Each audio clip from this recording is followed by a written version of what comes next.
接过便当过来看选举的消息，民进党包括这个国民党立委的参选人齐卡心呢，今日佫公布讲有3份高雄市政府行政phòng處呢，甲台灣地方法院地檢署往來這個公文，講這個立委啦參選人郭培宏以及進行這個大問題支持者的調查，甚至佫有檢察單位對相關的網站嘛伫搜證，是講這個民進黨立委甲經體講，若是郭培宏真正互人監控，是安怎會找國民黨來壓料？針對這點，高雄市政風處表示講，目前最高檢察署已經執行這個台北地檢署指派專案的檢察官立案偵辦。綠色恐怖來臨了嗎？為什麼我們現在的政府單位，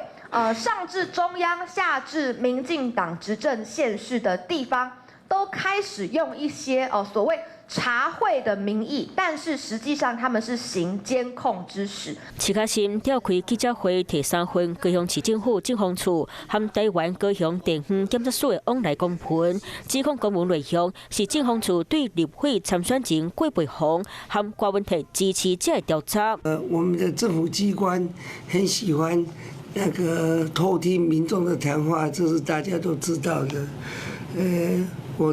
當然在台南市海路地下街的時候，曾經被檢調單位監控1年半。因為呢，柯文哲可能要選總統，所以呢，他自己辦的這個70大壽的名義呢，就說他們要去辦這個選擇之友會。好，可是人家70大壽，你怎麼可以直接就說別人是假借自己70大壽？那提公文，徐嘉欣有一份資料，點名列出檢察單位對相關網站進行檢索，哪有這個資料呢？這些吹哨人呢，他們承受很大的壓力，每天都在去查，說是誰把這樣子的一個公文文件提供出來。你們怎麼不想想？就是因為你們已經做到了天怒人怨，大家看不下去了。郭培宏被監聽，為什麼是國民黨幫他爆料？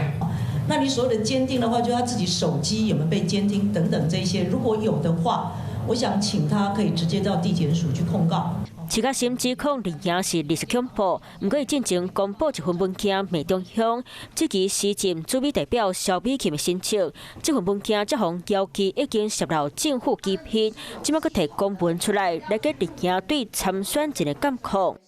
Hello， 我是莊慧琪。想要搶先掌握最及時的新聞資訊嗎？趕快訂閱、按讚、開啟小鈴鐺，鎖定華視新聞 YouTube 頻道。